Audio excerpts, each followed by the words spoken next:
अब देखिए यहाँ पे हमको मिल गया लॉ ऑफ ट्रायंगल। तो लॉ ऑफ ट्रायंगल का मतलब है, यानी ये स्टैटिक्स में हम लोग इसका इस्तेमाल करेंगे। कहाँ पे इस्तेमाल करेंगे? स्टैटिक्स में। तो स्टैटिक्स में इसे लिखने के लिए देखिए, मान लीजिए कोई ऑब्जेक्ट है। अब इस ऑब्जेक्ट पे एक फोर्स हमने इधर लगा दिया F1 और दूसरा फोर्स इधर हमने लगा लिया F2। अब जब ये दो फोर्स इस पे लग गए, एक F1 और दूसरा F2, ध्यान से अगर देखें तो ये दोनों फोर्स किसी पैरेललोग्राम की एडजेसेंट साइड को रिप्रेजेंट कर रहे हैं। यानी ये दोनों फोर्स पैरेललोग्राम की एडजेसेंट साइड को रिप्रेजेंट कर रहे हैं। तो इसका मतलब है कि इनका जो रिजल्टेंट होगा वो इनके बीच से कहीं जाएगा, इस तरीके से। समझ गए? अब अगर हम कोई थर्ड फोर्स लेकर के आए, तीसरा फोर्स, और वो इस रिजल्टेंट के अगेंस्ट लगा दें ऐसे F3, तो फिर यहाँ पे जो रिजल्टेंट फोर्स होगा यानी नेट फोर्स होगा वो क्या हो जाएगा? 0। यानी इन दो वेक्टर का रिजल्टेंट इधर, मान लो इनका रिजल्टेंट इधर आया 25 न्यूटन, और हमने 25 न्यूटन का एक थर्ड फोर्स इसके अपोजिट में लगा दिया, तो नेट फोर्स क्या हो जाएगा फिर? 0।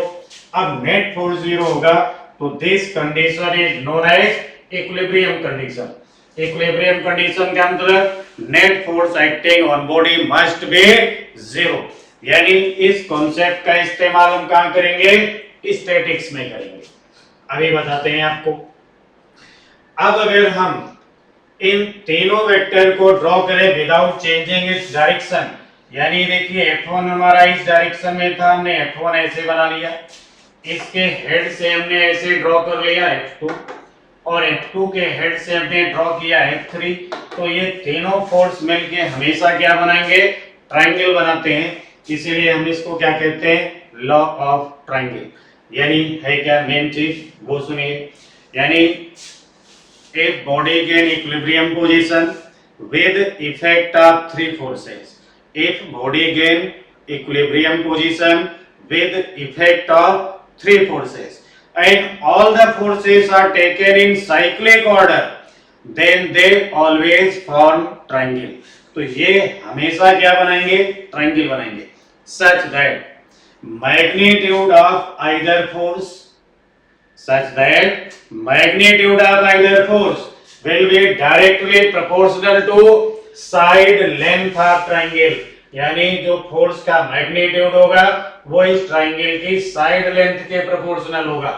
जितनी बड़ी साइड लेंथ उतना ज्यादा मैग्नीट्यूड, जितनी छोटी साइड लेंथ उतना कम मैग्नीट्यूड होगा। समझ गया भाई?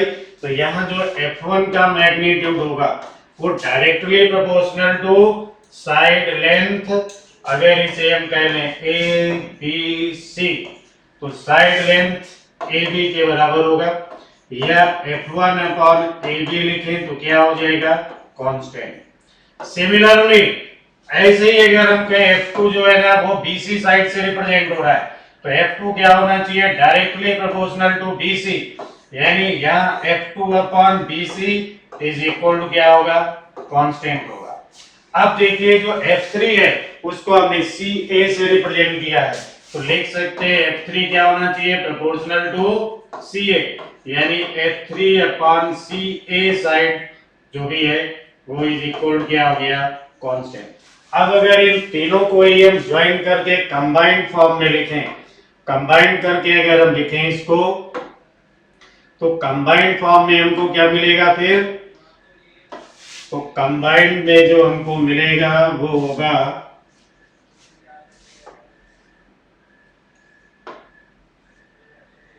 कंबाइंड में अगर हम बात करें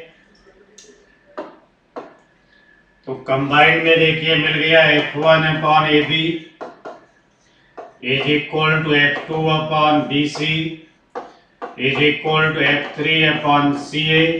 और इस फॉर्मूले का हम लोग इस्तेमाल करके अगर हमें दो फोर्स मालूम है तो हम तीसरा निकाल सकते हैं, या कोई एक फोर्स और दो साइड मालूम है तो तीसरा फोर्स या साइड या सारा कुछ कैलकुलेट कर सकते हैं। ठीक है भाई। और इसी को क्या कहते हैं, लॉ ऑफ ट्रायंगल, जो इस्तेमाल होता है स्टैटिक्स में, यानी इक्विलिब्रियम कंडीशन के लिए इसका इस्तेमाल करते हैं। अब देखिए, इसको समझने के लिए एक छोटा सा एग्जांपल देखते हैं हम लोग। और यहां पे हमने लिखा है a sphere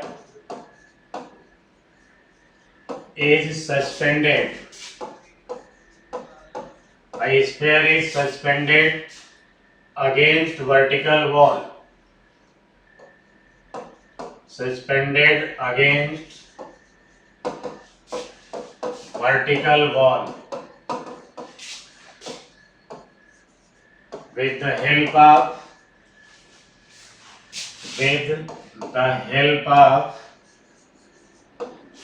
string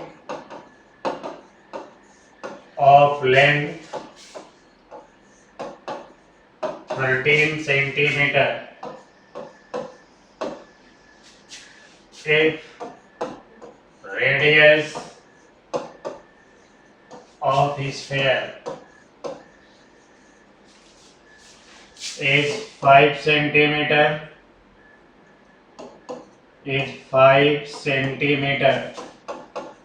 then find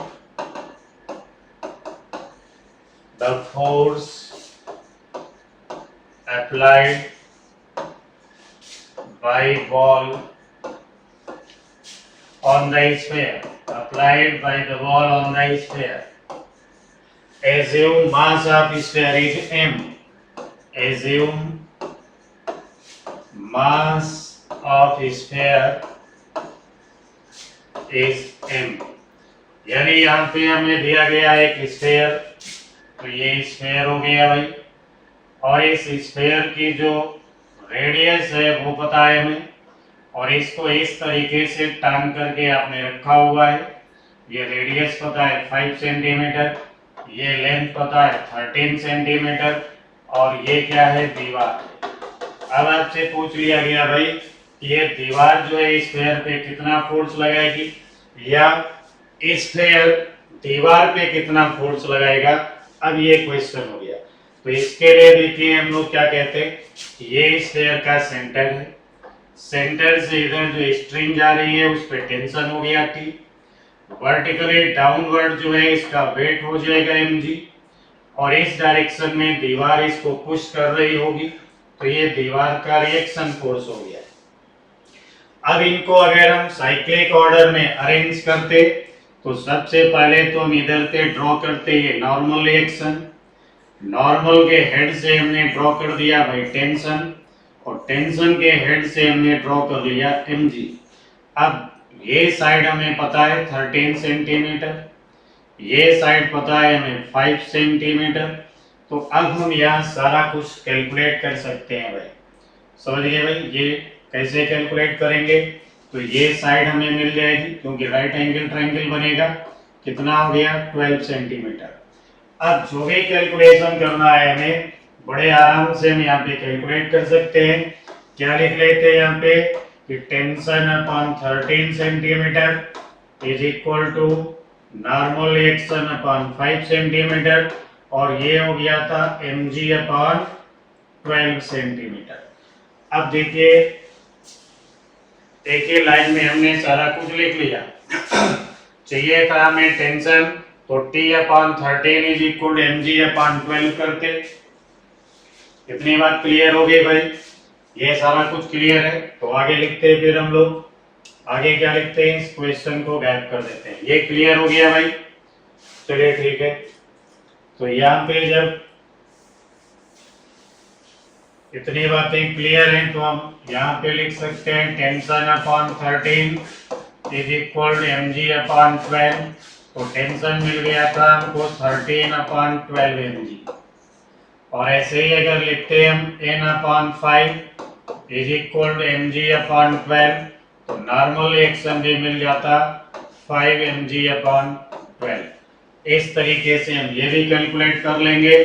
तो सारा कुछ ऐसे कैलकुलेट किया जा सकता है, बट इससे पहले आपको ट्रायंगल बनाना होगा।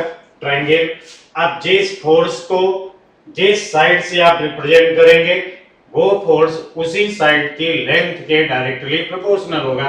इतनी बात आपको याद रखनी है, ठीक है। बहुत इजी कॉन्सेप्ट है। आगे बढ़ते हैं फिर। तो आगे बढ़ करके आ गए हम लोग। यहाँ पे देखिए क्या लिखा हुआ है, साइन रूल। यानी साइन रूल, इस कॉन्सेप्ट को भी हम लोग कहाँ पे इस्तेमाल करते हैं, स्टैटिक्स में। कैसे इस्तेमाल करते हैं, तो ये होगी भाई बॉडी, फिर हम कहेंगे इस पे इधर एक फोर्स लग रहा है F1 और इधर एक फोर्स लग रहा है F2। अब इन दोनों का जो रिजल्टेंट होगा वो इनके बीच से जाएगा। हम अगर तीसरा कोई फोर्स लेकर के आए जिसका मैग्नीट्यूड इस रिजल्टेंट के बराबर हो और उसके अपोजिट हम इधर लगा दें, तो हम फिर से कहेंगे यहाँ पे नेट फोर्स क्या हो जाएगा, 0 हो जाएगा। और इस कंडीशन को क्या कहा जाता है, इक्विलिब्रियम। समझ गए ना क्या कहते हैं इसको, इक्विलिब्रियम। इक्विलिब्रियम का मतलब net force acting on system और net force acting on body is always 0। तो ये हमने लिख डाला भाई। अब अगर इनको भी हम साइक्लिक ऑर्डर में अरेंज करें, यानी मतलब क्या है साइन रूल का, यानी साइन रूल का जो मतलब है वो बस इतनी सा है कि body gain equilibrium position with effect of three forces and all the forces are taken in cyclic order, then always form triangle such that magnitude of either force is directly proportional to sine of the angle between two other forces। यानी magnitude of either force is directly proportional to sine of the angle between two other forces। यानी अगर हम कहें कि यहाँ पे ये बनाएंगे हम F1 बिना इसके डायरेक्शन को चेंज किए हुए, इसके हेड से हमने बना लिया F2 और F2 के हेड से हमने क्या बना दिया भाई, F3 बना लिया। अब देखिए F1 का हमें मैग्नीट्यूड चाहिए F1 का, तो हम अदर फोर्स में कौन होगा हमारे पास, F2 और F3। तो F2 और F3 के बीच में जो एंगल होगा वो हम देखेंगे और फिर उसके बाद में लिख देते हैं F1 proportional to sine alpha. यानी यहाँ F1 upon sine alpha is equal क्या होना चाहिए, कांस्टेंट। अब अगर हम दूसरी साइड की बात करें F2 की, तो F2 का मैग्नीट्यूड हमें चाहिए, तो हम एंगल कौन सा देखेंगे, F1 और F3 के बीच में। यह एंगल कितना हो गया, बीटा। तो हम यहाँ लिख रहे होते F2 प्रोपोर्शनल साइन बीटा, यानी F2 upon sine beta is equal to constant. ऐसे हमें F3 चाहिए, तो F1 और F2 के बीच वाला एंगल देखेंगे, दिस एंगल इज गामा। तो हम क्या लिखते हैं कि F3 proportional to sign gamma, यानी F3 upon sine gamma is equal क्या हो गया, कांस्टेंट हो गया। ठीक है। अब इन तीनों को अगर हम कंबाइन करके लिखते हैं तो ये मिल गया हमको F1 upon sine alpha, F2 upon sine beta and F3 upon sine gamma. यानी जब इक्विलिब्रियम की कंडीशन होगी तो ये तीनों फोर्स इस रिलेशन को फॉलो करेंगे, F1 upon sine alpha, F2 upon sin beta and F3 upon sin gamma. Here alpha, beta and gamma is the angle between two other forces. जब हम कंसीडर करेंगे F1 को तो अल्फा क्या होगा, F2 और F3 के बीच वाला एंगल होगा। जब हम कंसीडर करेंगे F2 को तो बीटा कौन सा एंगल है भाई, F1 और F3 के बीच वाला एंगल है। जब हम F3 हमें चाहिए तो फिर कौन सा एंगल सिलेक्ट करेंगे हम लोग, F1 और F2 के बीच में ये गामा दिख रहा है।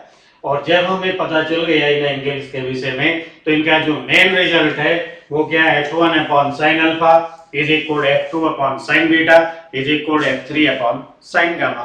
और इस तरीके से हम F1 F2 F3 कुछ भी कैलकुलेट कर सकते हैं।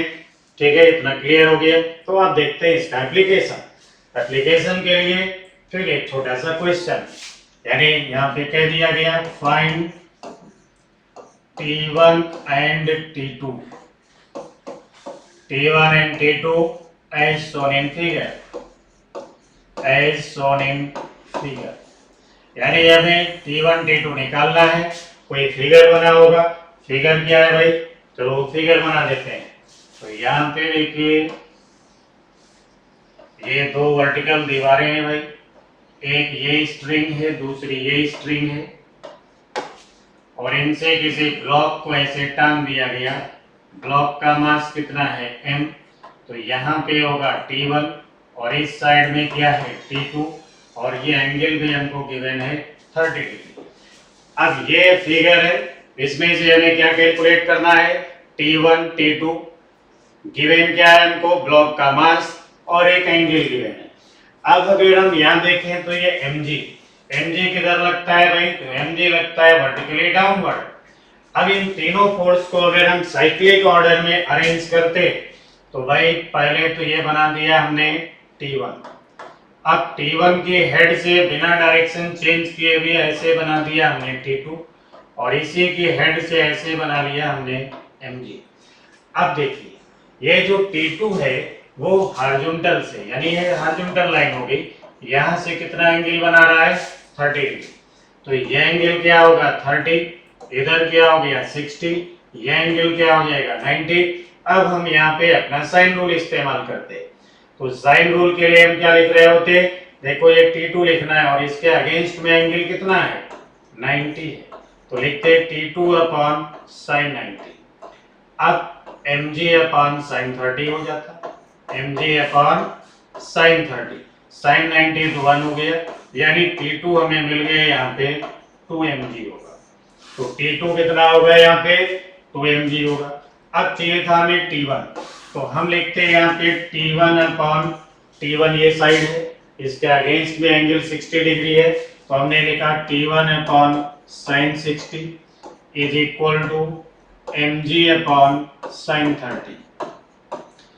तो साइन 60 √3/2 होगा, यानी 2T1 अपॉन √3, और इधर हो गया mg, साइन 30 होगा 1/√2 यानी 1/2, तो 2 और 2 तो भाई कैंसिल हो गए, यानी T1 कितना मिल गया mg √3।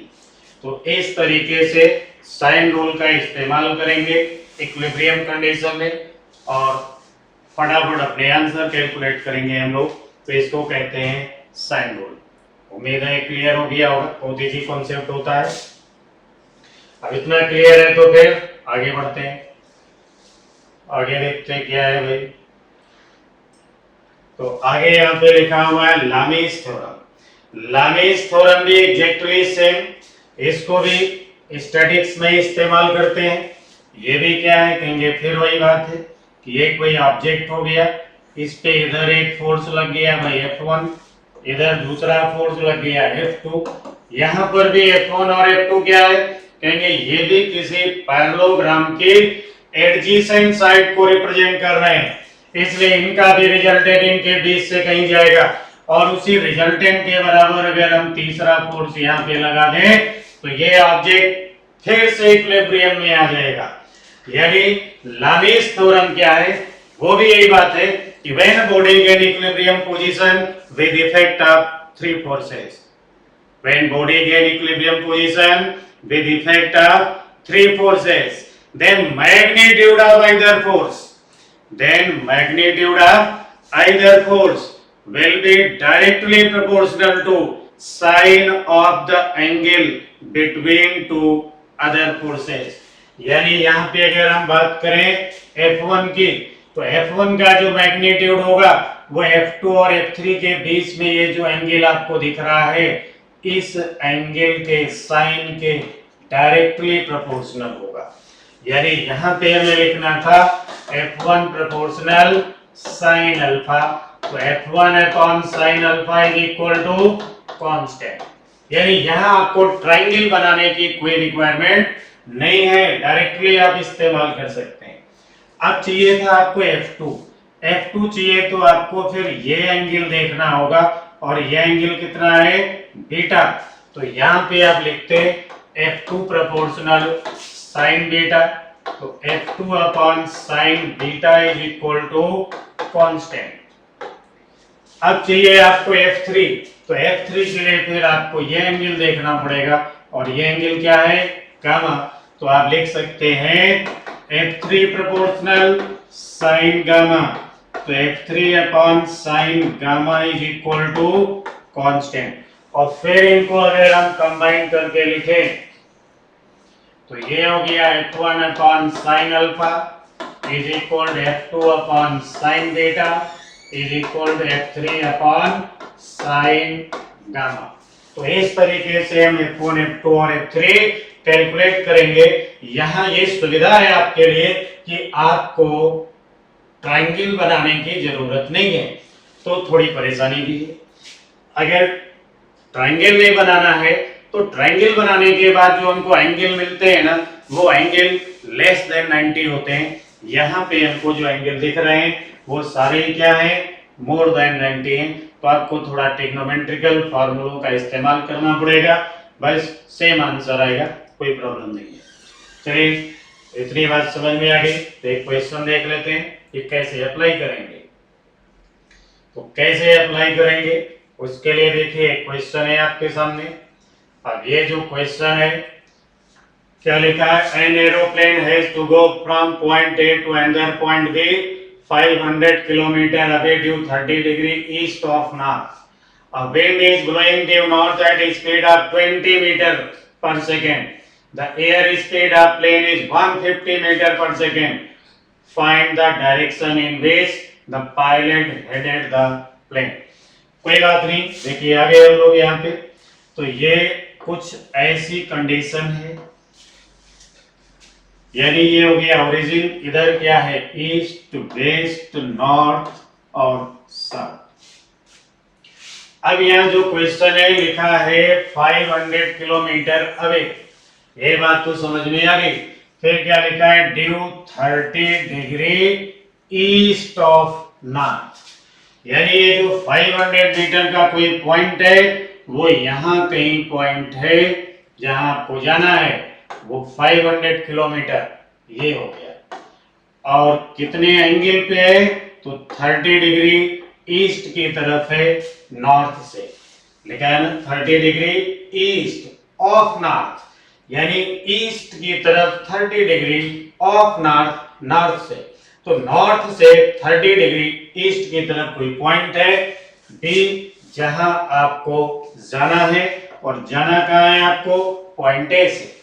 अब बात यह है कि जो विंड है आपकी, विंड हवा की स्पीड कितनी यहाँ पे की मैंने आपको 20 मीटर पर सेकेंड, 20 मीटर पर सेकेंड, और ये विंड जा किधर रही है, टुवर्ड्स नॉर्थ, यानी इस डायरेक्शन में विंड है, हवा चल रही है। अब सीधी बात है कि अगर आप इधर जाएंगे अपना प्लेन लेकर के, तो फिर उड़ करके यहाँ कहीं पहुंचेंगे। तो अगर आपको यहाँ पहुंचना है तो फिर अपना प्लेन लेकर के आप यहाँ कहीं निकलो, और ऐसे निकलोगे तो ये विंड हो जाएगी नॉर्थ की तरफ, ये हो गया वेलोसिटी ऑफ प्लेन। अब देखिए ये एंगल 30 डिग्री है, तो फिर ये एंगल क्या होना चाहिए, 30 होना चाहिए। इस एंगल को क्या कह देंगे हम लोग, थीटा कह लेंगे। अब यहाँ पे हम लगा सकते हैं अपना साइन रूल, क्योंकि हमें VW भी पता है, VP भी पता है, तो साइन रूल यहाँ पे इस्तेमाल करते हैं। तो क्या लिखते हैं भाई, VW upon sine theta is equal to velocity of plane upon sine 30।